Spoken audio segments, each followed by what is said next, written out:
अस्सलाम वालेकुम व्यूवर्स, मैं हूं आपकी ऑनलाइन टीचर बुशरा अजीम और मैं दिल की गहराइयों से शुक्रगुजार हूं आप लोगों की। आपने मेरे चैनल को लाइक किया और जो यूडेमी के लेक्चर्स मैंने अपलोड किए हैं आप उसको बहुत ज़्यादा लाइक कर रहे हैं, बहुत ज़्यादा सीख रहे हैं। मेरे लिए बहुत ऑनरेबल बात है।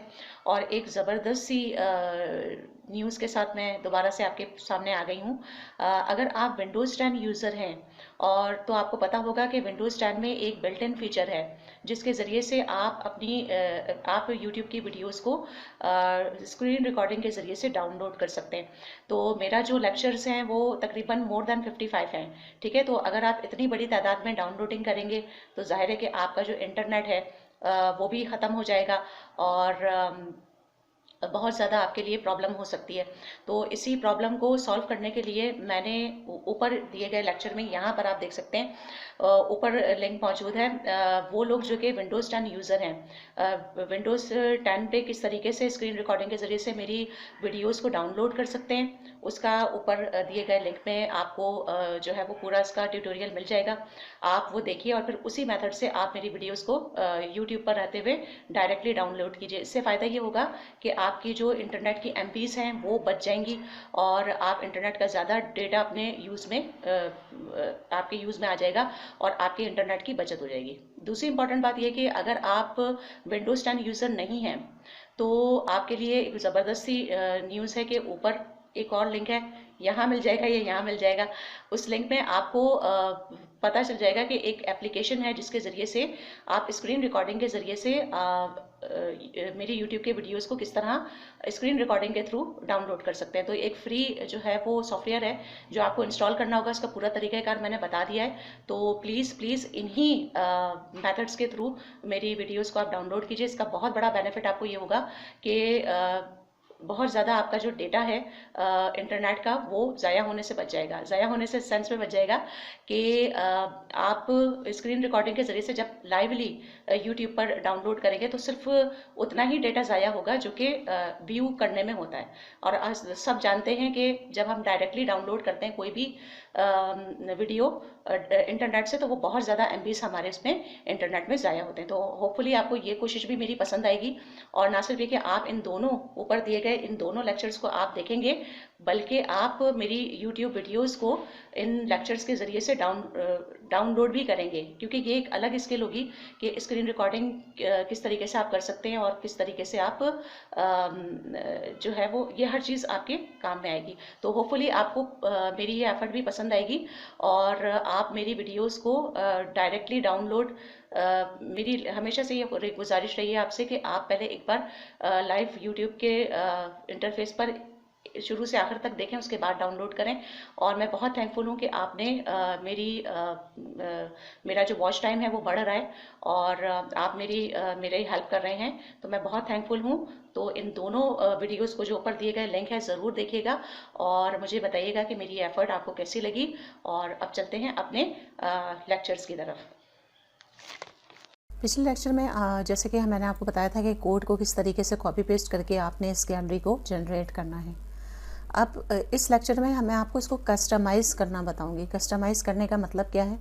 मतलब ये कि इसमें अपना सारा डाटा जो है वो मैं इनपुट करूंगी। ठीक है, जैसे कि यहाँ पर आप देख रहे होंगे ये इमेजेस हैं। ठीक है, इन तमाम इमेजेस रिप्लेस हो जाएंगे और मेरे जो पोर्टफोलियो के इमेजेस हैं वो इसके अंदर आ जाएंगे। किस तरीके से? ये काम हम कोड व्यू में करेंगे।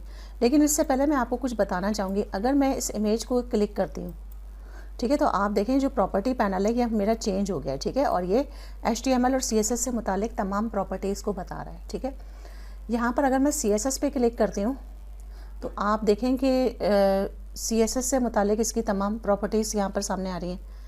इसको दोबारा से सिलेक्ट करके अगर हम इमेज की प्रॉपर्टी पर जाते हैं तो आप देखें सोर्स में जो है यहाँ पर dancers.jpg लिखा हुआ है थम्स, यानी कि थम्स फोल्डर के अंदर ये इमेज की सोर्स बता रहा है। ठीक है, और लिंक यानी कि किसको लिंक किया गया है।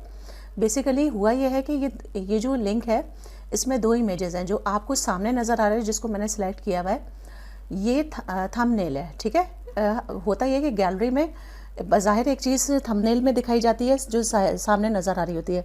यूज़र जब इसको क्लिक करता है तो उसका ओरिजिनल जो जिन पिक्सल्स में वो बनाई गई है वो इमेज अलग होता है, ठीक है। तो लिंक यहाँ पर दिया गया है, लिंक में क्या है, स्लाइड्स /dancers.jpg, यानी कि dancers .jpg इस इमेज का नाम है, ठीक है।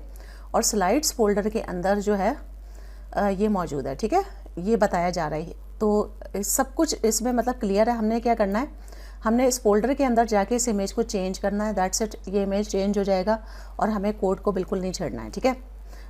अच्छा, अब मैं कोड व्यू में आपको दिखाती हूँ। आप देखिए यहाँ पे HTML में जितना ये कोड है, कंटेनर क्लियर फिक्स, यानी कि एक बहुत बड़ा कंटेनर बनाया गया है जिसके अंदर छोटे छोटे कंटेनर्स में इसको बनाया गया है, जो कि सिंपल एक HTML CSS का रूल है, ठीक है। वैसे तो ये जावास्क्रिप्ट में लिखा गया है, ठीक है। यहाँ पर आप देखें कि तो ये एक डिव है, ठीक है ना। ये जो है ये पहली इमेज का पूरा जो डिव है या जो पूरा कोड है ये लिखा गया है। अब लेट्स सपोज मैं डिज़ाइन व्यू में जाती हूँ, ठीक है। यहाँ पर मैं इस इमेज को सिलेक्ट करती हूँ और कोड व्यू में जाके देखती हूँ, तो आप देखिएगा कि वो जो क्लास है और वो जो डिव है वो पूरा सिलेक्ट हुआ हुआ आपको नज़र आ रहा होगा, ठीक है। अगर पूरा डिव आप सेलेक्ट करेंगे तो पूरा डिव हो जाएगा। मैंने सिर्फ इमेज को सिलेक्ट किया तो ये इमेज नज़र आ रहा है। दैट मीन्स कि ये कंटेनर हैं या डिव्स हैं जिसके अंदर ये इन इमेजेस को सेट किया गया है। अब इस गैलरी को कस्टमाइज़ करने के दो तरीके हो सकते हैं। या तो आप इस सिर्फ यहाँ तक का कोड लिखें, ठीक है ना, यहाँ तक का कोड रखें और बाकी सारा कोड जो नहीं है नीचे का यहाँ से यहाँ तक जितना भी है वो डिलीट कर दें, ठीक है। एक ये तरीक़ाकार हो सकता है, लेकिन मैं आपको ये रेकमेंड नहीं करूँगी, क्योंकि देखिए मेरे लिए ये काम का इसलिए है क्योंकि मेरे कुछ वीडियोज़ हैं जो मैं चाहती हूँ कि यहाँ पर मैं लगाऊँ, ठीक है। मेरे पास डिफरेंट प्रोजेक्ट हैं, तो ये एक अच्छा लुक देगा। अच्छा, दूसरी बात है कि इस गैलरी को आप बड़ा भी कर सकते हैं। किस तरह बड़ा कर सकते हैं, यानी कि देखें इसमें हम 1 2 3 4 5 6 इमेजेस लगा सकते हैं, 3 से 4 यूट्यूब वीडियोस लगा सकते हैं, और ये सब जो आपको नज़र आ रहा है ये सभी है, ठीक है।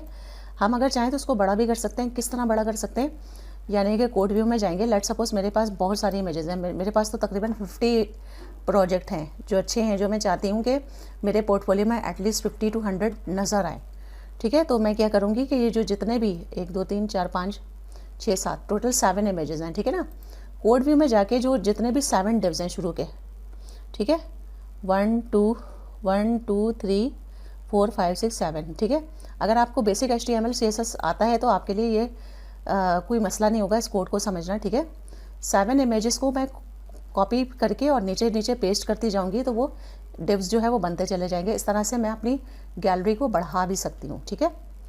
और आने वाली वीडियो में जो नेक्स्ट वीडियो होगी उसमें मैं आपको एक मैनुअल तरीक़ाकार बताऊँगी कि ड्रीम वीवर में किस तरह से हम अपनी गैलरी खुद बनाकर काम कर सकते हैं। वो ज़रा लंबा प्रोसेस है, लेकिन फिर भी मैं चाहूँगी कि जितना मेरी नॉलेज में वो सब कुछ मैं इस कोर्स के थ्रू आप तक पहुंचाऊं, ठीक है। तो इंशाल्लाह आगे आने वाली वीडियोस में हम मैनुअली भी करेंगे, और कमिंग अप में अभी मैं आपको ये बता रही हूँ कि किस तरीके से हमने इन इमेजेस को चेंज करना है, ठीक है। अब देखिए इसका साइज़ जो है वो अगर मैं आपको इसको यहाँ पे जाके बताती हूँ, ठीक है, जहाँ पे मेरा ये रूट फोल्डर, ठीक है, ये फोल्डर है मेरा जिसके अंदर ये मेरी वेबसाइट है, ठीक है, माई पोर्टफोलियो वेबसाइट, ठीक है।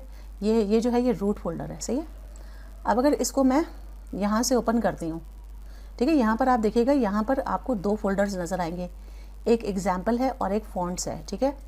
एग्जाम्पल पे अगर हम क्लिक करते हैं तो इसमें आपको 2 फोल्डर नज़र आएंगे, स्लाइड्स और थम। यानी स्लाइड्स के अंदर जो इमेजेस हैं ये वो इमेजेस हैं जो थंबनेल के तौर पर हैं, ठीक है, और थम्स के अंदर जो हैं ये वो इमेजेस हैं जिनको लिंक किया गया है, ठीक है। अगर मैं इसका साइज़ देखती हूँ प्रॉपर्टी पे जाकर, तो आप देखें ये साइज़ यहाँ पर लिखा हुआ बाज़ोकात आता भी है, बाज़ोकात जी ये 90.70, यानी कि ये थंबनेल्स हैं, ठीक है, थंबनेल्स हैं, और ये जो स्लाइडर इमेजेस हैं ये बिग इमेजेस हैं, ठीक है। इसका जो साइज़ है 640x505, सबका एक ही साइज़ रखा गया है, ठीक है, तकरीबन एक ही साइज़ रखा गया है। तो हमने क्या करना है, हमने जस्ट इन इमेजेस को चेंज कर देना है, और फिर यहाँ से कोड में आकर भी हमने अपने इमेजेस का नाम और जो ALT टेक्स्ट है वो चेंज करना है, ठीक है। अब मैं आपको बताना चाहूँगी ALT टेक्स्ट क्या होता है, ऑल्टरनेट टेक्स्ट जिसे कहा जाता है, ठीक है। ये जब मैं इसको परफॉर्म करूँगी तो मैं आपको ज़्यादा बेहतर समझा सकूँगी, लेकिन ये कि है, ठीक है, तकरीबन एक ही साइज़ रखा गया है। तो हमने क्या करना है, हमने जस्ट इन इमेजेस को चेंज कर देना है, और फिर यहाँ से कोड में आकर भी हमने अपने इमेजेस का नाम और जो ALT टेक्स्ट है वो चेंज करना है। ठीक है, अब मैं आपको बताना चाहूँगी ALT टेक्स्ट क्या होता है, ऑल्टरनेट टेक्स्ट जिसे कहा जाता है। ठीक है, ये जब मैं इसको परफॉर्म करूँगी तो मैं आपको ज़्यादा बेहतर समझा सकूँगी, लेकिन ये कि आप ये समझिएगा कि ड्रीम वीवर में ना सिर्फ ये कि हम एक वेबसाइट को बहुत अच्छे से बना सकते हैं, बल्कि वेबसाइट की SEO भी बहुत अच्छे से कर सकते हैं। तो इमेजेस जो हैं, इमेजेस को SEO करना बहुत ज़रूरी होता है। और ALT टेक्स्ट जो होता है वो अल्टरनेटिव टेक्स्ट कहलाता है, यानी कि हम ब्राउज़र को ये बताते हैं, ये सर्च इंजन को ये बताते हैं कि हमारे जो इमेज है उसका मकसद ये है। ठीक है, उसका नाम ये है, उसका काम ये है। ठीक है, अब मैंने ये प्लान किया है कि और इसको बहुत सारे लोग निगलेक्ट करते हैं, इसको निगलेक्ट करना नहीं चाहिए। ये वो चीज़ है कि अगर आपकी वेबसाइट पर जितने भी इमेजेस होंगे, गूगल इमेजेस के ज़रिए से लोग जो है बहुत सारे इमेजेस को सर्च कर रहे होते हैं, तो वो आपकी वेबसाइट तक भी पहुंच जाते हैं। ठीक है, तो इसकी इम्पोर्टेंस बहुत ज़्यादा है, और मैं इसमें आपको ऑल्टरनेटिव टेक्स्ट भी देना बताऊंगी। ठीक है, अब हम आ जाते हैं यहाँ पर। ठीक है, हम एक काम ये भी कर सकते हैं कि जस्ट इमेजेस को कॉपी पेस्ट फोल्डर में कर लें, या तो फिर यहाँ से लिंक देते हुए करें। ठीक है, तो दोनों बातें हैं। अब मुझे क्या करना होगा, मुझे इन तमाम इमेजेस का, जैसे ये साइज़ है, ठीक है, यहाँ पर आपको बताया जा रहा होगा, इसका जो साइज़ है उस साइज़ के अकॉर्डिंगली अपने पोर्टफोलियो के इमेजेस को बनाना होगा। ठीक है ना, 2 इमेजेस बनेंगे, एक थंबनेल होगा और एक बड़ा इमेज होगा, जिसमें जो है वो पिक्सलेट मतलब जो हाई रेजोल्यूशन पिक्सल में होगा, ताकि लोग उसको देख सकें। ठीक है, तो ये काम मैं अभी करूँगी, और उसके बाद फिर मैं आपको इसको चेंज करना, आपने स्लाइडर इमेजेस को किस तरह चेंज करना है ये भी आप देख लीजिए। ठीक है, इसके लिए आप फ़ोटोशॉप को ओपन करेंगे। ठीक है, फ़ोटोशॉप को आपने ओपन करना है। ठीक है, और अपने पोर्टफोलियो इमेजेस को सामने रखना है। ठीक है, अब जैसे कि फ़ोटोशॉप में मैं इस वक्त मौजूद हूँ, सही है। सबसे पहले मैं जाऊँगी इस फोल्डर में। ठीक है, इस फोल्डर में मेरे तमाम वो इमेजेस और वीडियोस मौजूद हैं जो कि मैं अपने वेब पेज पे लेकर आना चाहती हूँ, और ये सारे मेरे पोर्टफोलियो के इमेजेस हैं। ठीक है जी, अब इसमें ज़ाहिर है कि कोई ब्रोशर है, कोई फ्लायर है, कोई फेसबुक का पेज कवर पेज है। आपको पता होगा हर उसके अलग अलग साइजेस होते हैं हर इमेज के। ठीक है, तो इसमें हमने क्या करना है कि एक थंबनेल बना लेना है स्मॉल सा। ठीक है, उसके लिए मैंने फ़ोटोशॉप को ओपन किया हुआ है, सही है। और यहाँ पर मैं आपको उस फोल्डर में भी लेके जाती हूँ जिसमें जो है वो हमारा ये रूट फोल्डर मौजूद है। ठीक है, F में हम मौजूद हैं इस वक्त, सही है। यहाँ पर आप इस फोल्डर में मेरी पूरी वेबसाइट मौजूद है, सही है। अब यहाँ पर आप देखें कि तो एग्जाम्पल फोल्डर के अंदर हमें 2 फोल्डर मिलेंगे। ठीक है, एक स्लाइड्स का है और एक थम्स का है। थम्स के फोल्डर में थंबनेल्स हैं। ठीक है, पहले मैं थंबनेल को चेंज करूँगी। ठीक है, यहाँ से जो डांसर्स का है, ठीक है, डांसर्स का है, यहाँ पर मैं पहले देख लेती हूँ कि कौन सा इमेज आ रहा है ड्रीम वीवर में। ठीक है, डांसर्स का ही आ रहा है, चाहिए। तो इसको हम सबसे पहले चेंज करेंगे। ठीक है, मैं इस फोल्डर में जाती हूँ। ठीक है, डांसर्स के फोल्डर पे। ठीक है, इसका डायमेंशन जो है वो लिखा हुआ है 90x60 पिक्सल। ठीक है, तो बहुत छोटा सा इमेज बनेगा। यहाँ पर फोटोशॉप में हम जाते हैं, सही है। फाइल में न्यू पर चले जाते हैं, 90x60। ठीक है, 90x60 और 72 रेजोल्यूशन। ठीक है, इसमें हम एक इमेज बना लेते हैं। ठीक है, और इसका नाम आप चाहें तो चेंज करते हैं, चाहे अगर आप चेंज करेंगे तो आपको कोड से भी चेंज करना होगा। आप वही नाम रख दें जो कि आप को कोड में मिला हुआ है। ठीक है, इससे कोई फ़र्क नहीं पड़ता। आप यहाँ पर जाएंगे, ठीक है ना, DANCERS ये नाम लिखना है, .jpeg। ठीक है, मैं इस फाइल का नाम ही डायरेक्ट ये लिख देती हूँ, DANCERS। ठीक है, और क्रिएट, सही है। अब आप देखिएगा बहुत छोटा सा ये इमेज बनेगा, सही है। यहाँ पर हम अब जिस इमेज को हम लाना चाह रहे हैं पोर्टफोलियो का, वो हम ले आएंगे, सही है। डेस्कटॉप पे ही मैंने रखा हुआ है पोर्टफोलियो इमेजेस। ठीक है, अब लेट्स सपोज इस इमेज को मैं इसका थंबनेल चाहती हूँ। ठीक है, इस इमेज का, ये तो खैर गिफ है, इसका मैं थंबनेल चाहती हूँ। ठीक है, तो इसको ओपन कर लेंगे। ठीक है, ठीक है, कंट्रोल A से सेलेक्ट ऑल करेंगे, कंट्रोल C से कॉपी करेंगे, और यहाँ पर आकर कंट्रोल V से पेस्ट कर देंगे, कंट्रोल T से ट्रांसफॉर्म करेंगे। आप देखें इतना बड़ा इमेज है, कंट्रोल माइनस से हम इसको छोटा करेंगे, सही है। और एक तरफ से शिफ्ट की प्रेस रखते हुए इसको इस तरह से एंटर की प्रेस कर देंगे और व्यू पे जाकर फिट ऑन स्क्रीन कर देंगे। ठीक है, व्यू पर जाकर 100% पर है हमारा इमेज। पहले मैं ये चेक कर लेती हूँ। ठीक है, बहुत ज़्यादा हो रहा है ये, इसको 100% पे करना है। सही, 100% एंटर। ठीक है, अब इसको जो है वो थोड़ा सा हम कंट्रोल टी से और ज़्यादा इसको हम वो करेंगे कि स्मॉल हो जाए बस किसी तरीके से। सही है, अब इसका व्यू ज़ाहिर है जब विज़िटर देखेंगे तो उनको सही नज़र आएगा। सही है, ये थंबनेल मैंने बना लिया है। फाइल को सेव एज़ करके मैं उसी फोल्डर में सेव कर दूंगी जिसमें ये जो रूट फोल्डर है जिसके अंदर ये तमाम इमेजेस मौजूद थे। ठीक है, कहाँ है, मुझे लोकेशन इसकी पता है। सही है, मैं वहाँ जा रही हूँ, ड्रीम वीवर। ठीक है, my portfolio website, example, thumbs और जेपैक फाइल्स हम ओपन करेंगे। ठीक है, इसमें डांसर्स के नाम से थी। ठीक है, सेव। अब वो रिप्लेस करने का क्या रहा है, हम यस कर देंगे। ठीक है, और इसको लार्ज फाइल हाई रेजोल्यूशन करके ओके कर देंगे। ठीक है, अब आप देखिएगा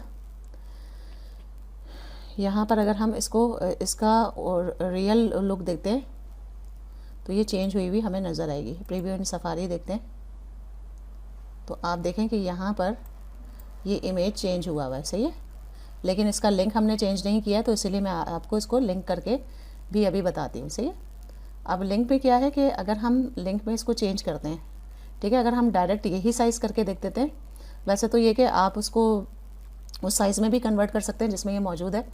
पहले मैं जाके यहाँ पर इसको फोल्डर में जाके मैं चेक कर लेती हूँ कि स्लाइड्स फोल्डर में ये जो डांसर्स की फ़ाइल है किस साइज़ में है। ठीक है, 640 बाई 432। अगर मैं चाहूँ तो इस साइज़ में भी कर सकती हूँ। ठीक है ना, 640 बाई 432 ये मैं साइज़ डायमेंशन अपने पास फ़ोटोशॉप में बना लूँगी। फाइल में जाके न्यू, ठीक है, कहाँ, यहाँ पर ये मौजूद था 640 बाई 432, 640 बाई 432, 640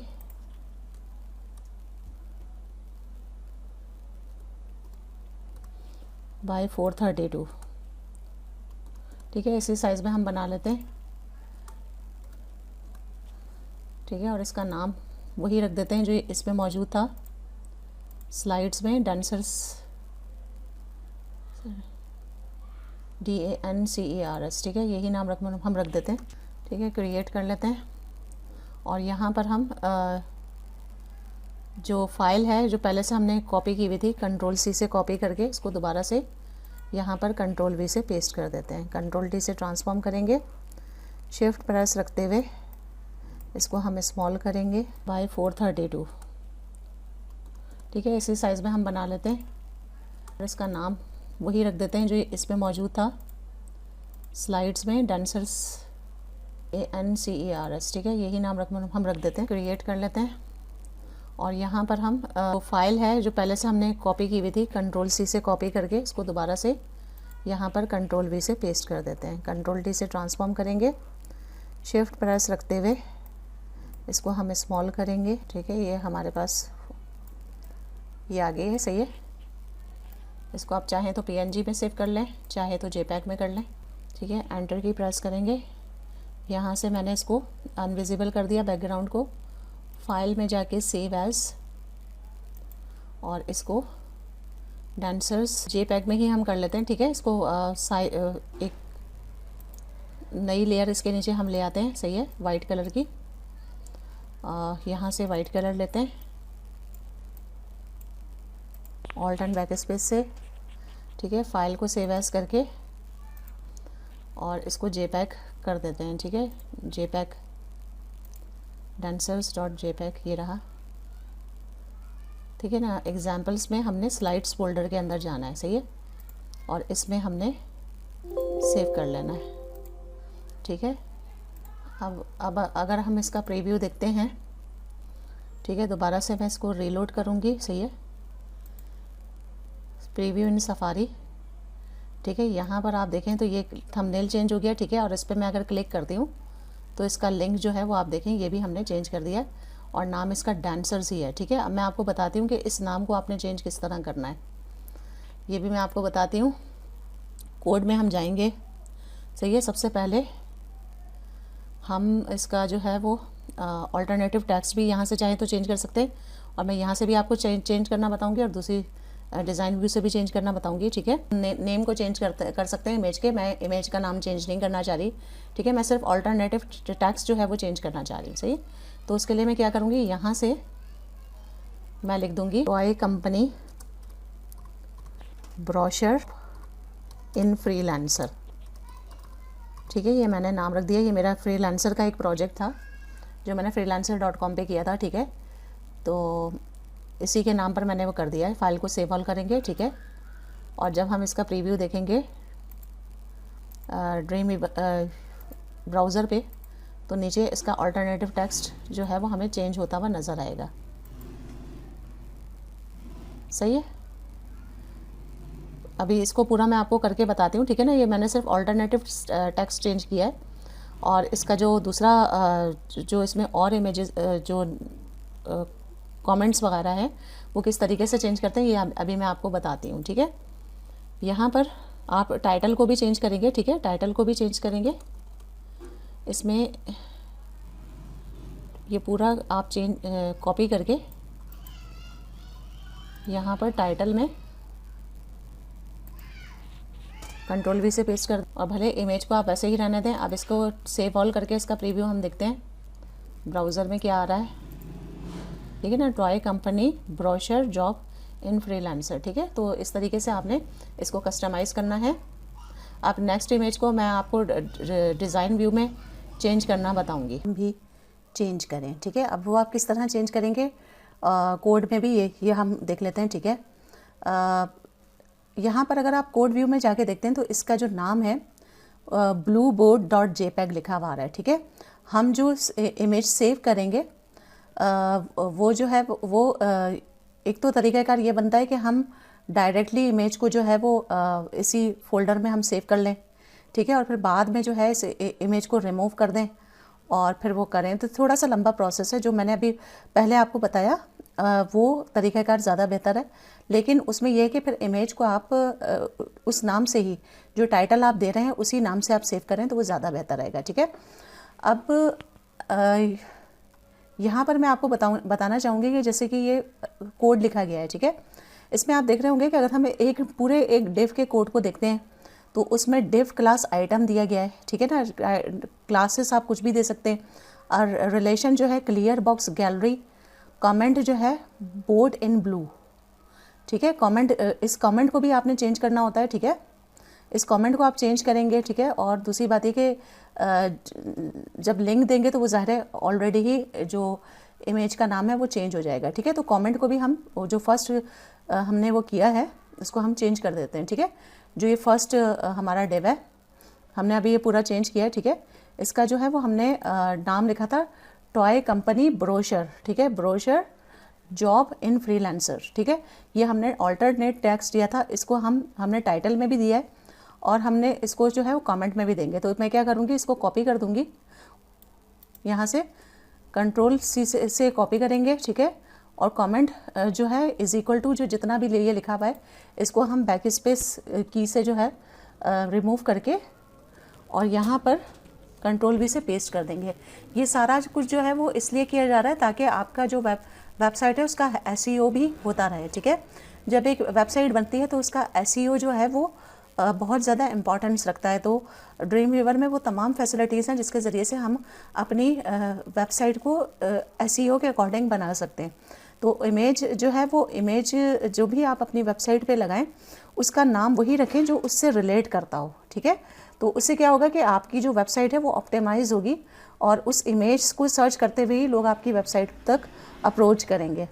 तो ये एक बेहतर अप्रोच होती है कि आप अपनी वेबसाइट का जो कमेंट है, जो जब इस किस्म की आप कोडिंग में काम करें तो उसका कमेंट वेबसाइट का कमेंट और नाम तो ज़ाहिर है कि वो आप अपने उसके हिसाब से इमेज के लिहाज से रखेंगे, ठीक है। अब यहाँ पर हम डिज़ाइन व्यू में दोबारा से आ जाते हैं। फ़ाइल को मैं सेव कर रही हूँ। डिज़ाइन व्यू में हम दोबारा से आ जाते हैं। एक और इमेज मैं आपको सेव करके बताती हूँ, ठीक है। यहाँ पर आप देखें तो यहाँ पर अगर हम प्रॉपर्टीज़ में हम इसको चेक करते हैं, इमेज को मैंने सेलेक्ट किया हुआ है तो वही ब्लू बोर्ड के नाम से ये इमेज आ रहा है, ठीक है। अगर हम इसकी सबसे पहले हम इसका थम्स में इसका थंबनेल देखेंगे कि क्या साइज़ है, ठीक है। यहाँ पर माउस का लेफ़्ट कर्सर मैं रखती हूँ तो 90 बाई 67, 90 विड्थ होगी और 67 हाइट होगी, इसमें हम इसको बना लेंगे, ठीक है। और इस नाम को जो है वो हम दूसरे नाम से हम सेव करते हैं, ठीक है। ये मैं आपको बताना चाह रही हूँ, ठीक है। 90 बाई 67 हमने लिख लिया। फाइल में न्यू पर गए, 90 बाई 67 और यहाँ पर हम कोई इसका नाम जो है, जो ब्रोशर हमने पोर्टफोलियो इमेजेस में रख देखा था, ठीक है। मैं बल्ब डिज़ाइन कॉन्टेस्ट, ये बल्ब डिज़ाइन का एक कॉन्टेस्ट हुआ था, उसका जो इमेज है वो मैं यहाँ पर लगाना चाह रही हूँ, या लोगो डिज़ाइन का इमेज मैं लगा देती हूँ, ठीक है ना। तो ये लोगो डिज़ाइन अभी हम लगाएंगे, तो मैं यहाँ पर लोगो डिज़ाइन लिख देती, ठीक है। इसमें मैं ओपन करके वही लोगो का इमेज लेकर आती हूँ, ठीक है। ये लोगो का इमेज है, ये मैं लेकर आ रही हूँ, सही है। कंट्रोल ए से सिलेक्ट ऑल, कंट्रोल सी से कॉपी, ठीक है। और यहाँ पर थंबनेल में कंट्रोल वी से पेस्ट कर देंगे, ठीक है। कंट्रोल टी से ट्रांसफॉर्म करेंगे, शिफ्ट की प्रेस रखते हुए इसको यहाँ हम लेकर आ जाएंगे, ठीक है। इसका हमने लोगो बना लिया, एंटर की प्रेस करेंगे, फाइल को सेव एज करेंगे और उसी फोल्डर में, थंब फोल्डर में हम इसको सेव कर देंगे। पैक में हमने इसको सेव करना है, ठीक है। ये वाला इमेज था। अगर हम ब्लू बोर्ड के नाम सेव करेंगे तो ये रिप्लेस हो जाएगा, ठीक है। हाँ, मैं आपको दूसरा मेथड बता रही हूँ, इसको नाम आपने किस तरह देना है। लोगो डिज़ाइन का नाम देंगे, ठीक। और यहाँ पर हम जेपैग में हम इसको सेव कर लेंगे, ठीक है। अब यहाँ से जो है कि मैं ये तमाम इमेजेस को जो है वो ऑप्टिमाइज़ करूँगी, ठीक है। इन तमाम इमेजेस को मैं ऑप्टिमाइज़ करूँगी और नेक्स्ट वीडियो में आपको ये बताऊँगी कि इसते हैं। See you in the. If you like the video, please hit the like button. Also subscribe Info and Entertain Express for more information. Thank you for watching.